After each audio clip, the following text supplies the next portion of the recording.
मंडळी, मी रुपाली तुमचं स्वागत करते आजच्या एका नवीन ब्लॉगमध्ये. अपेक्षा करते तुम्ही सर्व ठीक असाल, स्वतःची काळजी घेत असाल. तर कालच्या ब्लॉगमध्ये तुम्ही पाहिलंत महेश्वरमध्ये मी काही साड्या खरेदी केल्या. त्यानंतरचा जो ब्लॉग होता ना, तो इनकम्प्लीट राहिला होता. काही टेक्निकल इश्यूजमुळे तो काही पूर्ण अपलोड झाला नाही. तर तो ब्लॉग आणि हा ब्लॉग कंटिन्यूमध्ये आहे. तर आम्ही नर्मदा घाटावरनं ना मग वरती आलो आणि आजूबाजूला ही जी मंदिरं होती ना, राजेश्वर मंदिर, त्याचबरोबर श्रीराम मंदिर, बरीचशी ते मंदिरं होती. खरं तर खूप थकवा आला होता, तरीसुद्धा ना एक धावती भेट या मंदिरांची घेतली. त्यामुळे खूप जास्त डिटेलमध्ये तुमच्यासोबत शेअर करत नाही. आणि त्यानंतर मग ना आम्ही साड्या खरेदी करण्यासाठी गेलो होतो.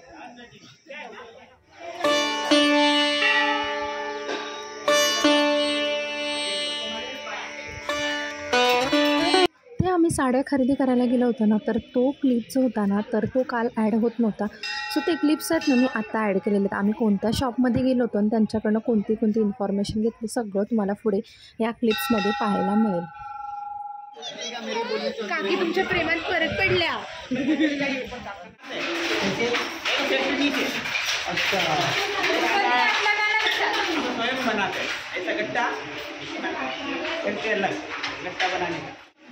एक साड़ी में कितना दिन लगता है बनने में?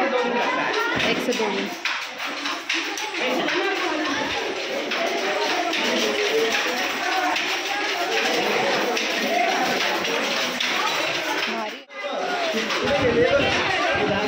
जिथून आम्ही साड्या घेतल्या होत्या ना, तर त्याच्यावरतीच ना त्यांचा कारखाना होता जिथे साड्या विणल्या जात होत्या. तर त्यांची परमिशन घेऊन आम्ही वरती गेलो, थोडंफार शूट केलं, काही इन्फॉर्मेशन घेतली त्यांच्याकडून, म्हणजे तुम्हालाही दाखवता येईल, शेअर करता येईल. जर तुम्ही कधी गेलात तर नक्की तिथं तुम्ही विजिट कराल. आणि खरंच खूप छान होत्या सगळ्याच साड्या, पण काही लिमिटेशन असतात ना आपल्याला खरेदीच्या. तर त्यानंतर मग आम्ही निघालो, आम्ही ओंकारेश्वरला येऊन पोचलो. संध्याकाळी आम्हाला उशीर झाला ओंकारेश्वरला पोचायला, त्यामुळे इथेसुद्धा आम्हाला नर्मदा घाटावरची आरती काही मिळाली नाही आणि दर्शनसुद्धा आम्हाला घेता आलं नाही. तसं तर आम्ही ठरवलं होतं की रात्रीच दर्शन घ्यावं, पण ते काही शक्य झालं नाही, कारण खूपच जास्त लेट झालं होतं. सो आम्ही हॉटेल रूम घेतला आणि त्याच्यानंतर मग जेवलो वगैरे आणि रेस्ट केला. आणि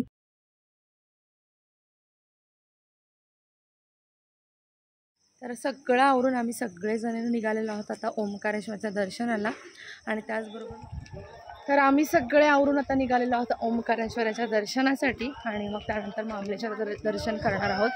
तर आता 4:15 झालेले आहेत आणि घाटावर तुम्ही गर्दी बघू शकता. इथे खाली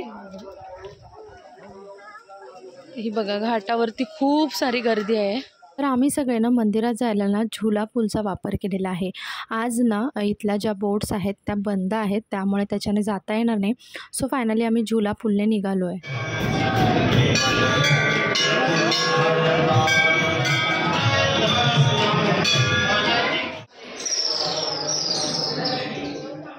त्रिपुरा पौर्णिमा होती, त्यामुळे ना खूप जास्त इथे गर्दी असते. आम्हाला लोकल जे शॉपवाले होते त्यांनी सांगितलं होतं की तुम्ही 7च्या आत दर्शन घ्या, नाहीतर तुम्हाला खूप मोठी लाईन मिळेल. त्यामुळे मग आम्ही लवकर उठून पहाटे आलो होतो. छान दर्शन झालं, अभिषेकसुद्धा केला होता आणि वरच्या साईडला अभिषेक होतो, तर तिथे आम्ही वरती आलो होतो. अभिषेक झाल्यानंतर खूप सारे फोटोज क्लिक केले आणि नर्मदा घाट बघा वरून असा दिसत होता.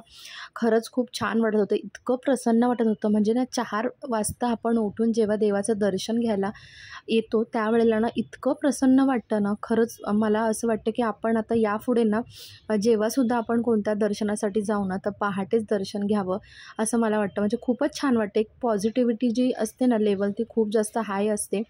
तर इथे आम्ही सगळ्यांनाच अभिषेकसुद्धा केला होता, त्याचं मी क्लिप्स काही घेतले नाहीत. आणि त्याच्यानंतर मग इथे खूप सारे फोटोज क्लिक केले आणि आता आम्ही जाणार होतो मामलेश्वरला. म्हणजे ओंकारेश्वर ज्योतिर्लिंग हे अर्ध ज्योतिर्लिंग आणि मामलेश्वर हे अर्ध ज्योतिर्लिंग मिळून एक पूर्ण ज्योतिर्लिंग होतं असं म्हणतात. त्यामुळे मग आम्ही तिथे निघालो जायला. आणि गर्दी बघू शकता, आता थोडी थोडी गर्दी जी होती ना ती वाढायला सुरुवात झाली होती.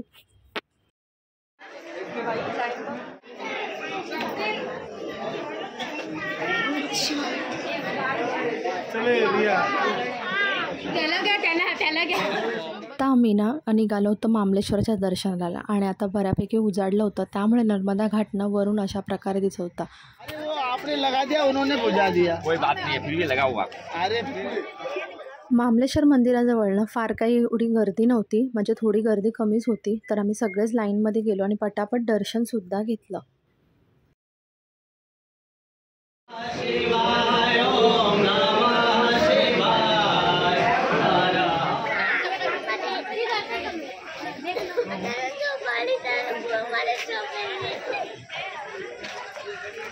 रिया सोबत राहा सगळ्यांची. चला बोला हर हर चलो करती है मौज.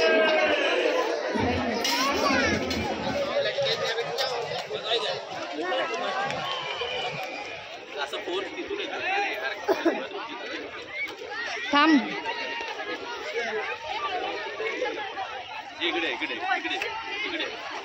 मामलेश्वरचं दर्शन करून काही छोटी मोठी खरेदी करून मग आम्ही आलो नर्मदा घाटावरती परिक्रमा करण्यासाठी आणि पायासुद्धा पडण्यासाठी. तर आज ना त्रिपुरा पौर्णिमा होती आणि बऱ्याच जणांची ना आजच्या दिवशी ना नर्मदा परिक्रमा जी असते ती पूर्ण होते आणि त्यामुळेच ना या नदीमध्ये ना स्नान करण्यासाठी येतात आणि सोबत आपल्या पुण्य घेऊन जातात. असं म्हटलं जातं की या नदीच्या तटावरती नुसतं दर्शन जरी केलं ना तरी आपल्या गाठीशींना पुण्य येतं. तर त्यामुळे मग आम्हीसुद्धा आलो होतो इथे पात्रामध्ये, दर्शन केलं, एक परिक्रमा केली आणि त्यानंतर मग ना यामध्ये आम्ही कॅनमध्ये जलसुद्धा जे होतं ते भरून घेतलं. कारण नर्मदा नदी ना कुमारिका स्वरूपात आणि ती खरंच खूप पवित्र नदी आहे.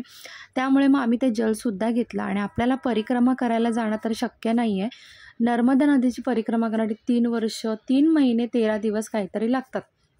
पण काही जणांना इथले जे होते त्यांना आम्ही विचारलं तर ते 3 महिन्यामध्ये कंप्लीट करून आले होते. आता माहिती नाही मला ती कशी काय वगैरे. तर तुम्ही बघू शकता इथे ना गर्दीसुद्धा खूप होती. कारण काही काही विधिवत त्यांच्या ना परंपरेनुसार काहीतरी बायका ज्या होत्या ते सुद्धा करत होत्या तिथे. आम्हाला काही कळत नव्हतं पण आम्ही थोडंफार तिकडे निरीक्षण करण्याचा प्रयत्न केला.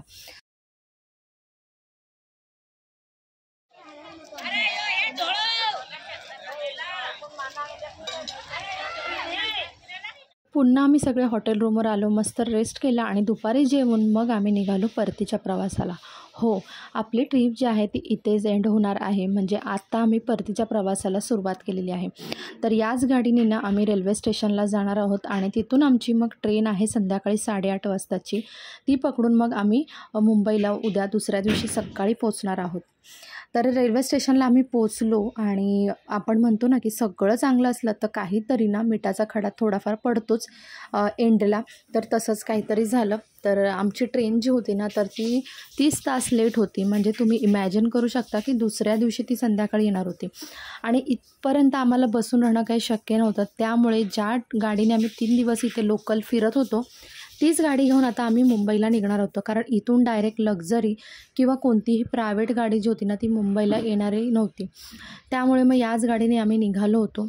ऑन द वे रात्री निघताना ना मालेगावच्या अलीकडे आम्ही एका धाब्यावरती थांबलो होतो आणि इथे घरगुती स्वयंपाक जो होता ना आपला महाराष्ट्रीयन स्वयंपाक तो आम्हाला इथे मिळाला आणि मस्त आम्ही तो एन्जॉय केला. कारण भूकही खूप लागली होती आणि रस्त्यात संध्याकाळी निघाल्यापासून आम्ही काही खाल्लंसुद्धा नव्हतं.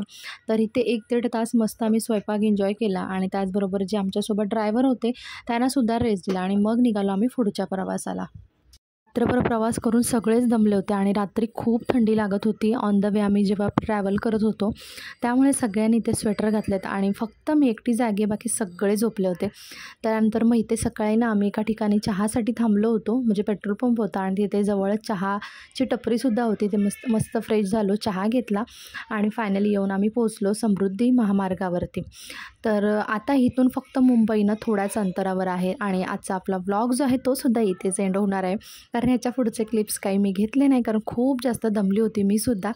तर आता इथून पुढे आपले मुंबईचे जे काही व्लॉग्स असतील ते येतील.